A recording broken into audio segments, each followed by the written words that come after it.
महाराष्ट्र की राजनीति हमेशा ही चर्चा का केंद्र रहती है। यहाँ बीच में एक ऐसा समय आया था जब परिवार के दो लोग ही पार्टी को लेकर वापस आपस में भिड़ गए थे। जी हाँ, हम बात कर रहे हैं शरद पवार और अजीत पवार की। राष्ट्रवादी कांग्रेस पार्टी यानी कि एनसीपी पर अपने हक के लिए दोनों ने ही काफी लड़ाई लड़ी और ये जीत अजीत पवार के पाले में गई। जिस समय चाचा भतीजे एक दूसरे से अलग हुए थे उस समय सबने अपनी राय रखी। हालांकि अब महाराष्ट्र के उप मुख्यमंत्री अजीत पवार ने पाला बदलने और भाजपा और शिवसेना से हाथ मिलाने के अपने कारणों को स्पष्ट किया है। उन्होंने सोशल मीडिया प्लेटफॉर्म एक्स पर एक पत्र जारी किया है। अजीत पवार ने लिखा, मैंने भाजपा और शिवसेना में शामिल होते समय अलग तरह से सोचा और इसकी चर्चा अभी भी कई चैनलों के माध्यम से विभिन्न तरीकों से की जा रही है। ये पत्र मेरी सही स्थिति और सोच के बारे में राज्य के लोगों को बताने के उद्देश्य से लिखा गया है। महाराष्ट्र के उप मुख्यमंत्री ने कहा कि वर्ष 1991 से मैं सही मायनों में राजनीतिक जीवन में आगे बढ़ रहा हूँ। मुझे राजनीति में कौन लाया, किसने मुझे मंत्री पद दिया, किसने मुझे अवसर दिए, इस पर बहुत चर्चा हुई। दरअसल मुझे राजनीति में मौका संयोग से मिला। उस समय प्रदेश स्तर पर नेतृत्व के लिए एक युवा जरूरत थी। जो परिवार के सदस्य के रूप में मुझे वो मौका मिला। अवसर मिलने के बाद मैंने दिन रात कड़ी मेहनत की, अन्य सभी जिम्मेदारियों को नजरअंदाज किया और खुद को सामाजिक कार्यों के लिए समर्पित कर दिया। ये यात्रा 3 दशकों से अधिक समय से चल रही है। मेरा ध्यान हमेशा न केवल अवसरों को पाने पर बल्कि लोगों से काम कराने के लिए उनका उपयोग कैसे किया जाए इस पर भी था।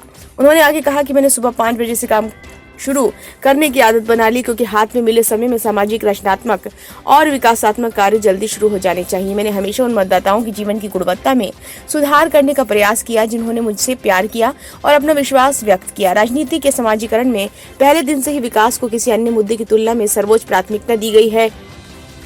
आज भी और भविष्य में भी विकास सदैव मेरा और मेरे सभी साथियों का एक सूत्री कार्यक्रम रहेगा।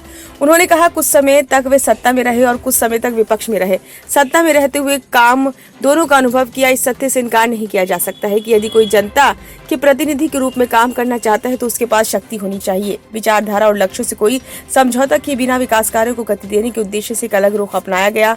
किसी का अपमान करने, किसी की भावनाओं को ठेस पहुंचाने, किसी के साथ विश्वासघात करने या फिर किसी की पीठ में छुरा घोंपने का बिल्कुल भी इरादा नहीं था और ना ही कभी होगा। मेरे मन में हमेशा बड़ों के लिए प्रति सम्मान, साथियों को साथ लेकर चलने और युवाओं को जगह जगह अवसर देने की भावना रही है।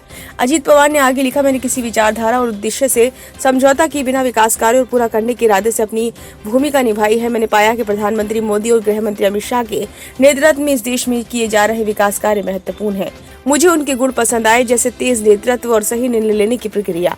मेरा बड़ों का अनादर करने का कोई इरादा नहीं है। उन्होंने आगे लिखा, इस अवसर पर मैं राज्य की जनता को आश्वस्त करना चाहता हूं कि राष्ट्रवादी कांग्रेस पार्टी किसी भी व्यक्तिगत आलोचना करने से बचेगी और विकास का खाका राज्य की जनता के सामने लाएगी। मैं सभी सम्मानित नागरिकों को विनम्रतापूर्वक अपील करता हूं कि वे विकास के इस पथ पर मेरे साथ आएं। ब्यूरो रिपोर्ट, नई दिल्ली।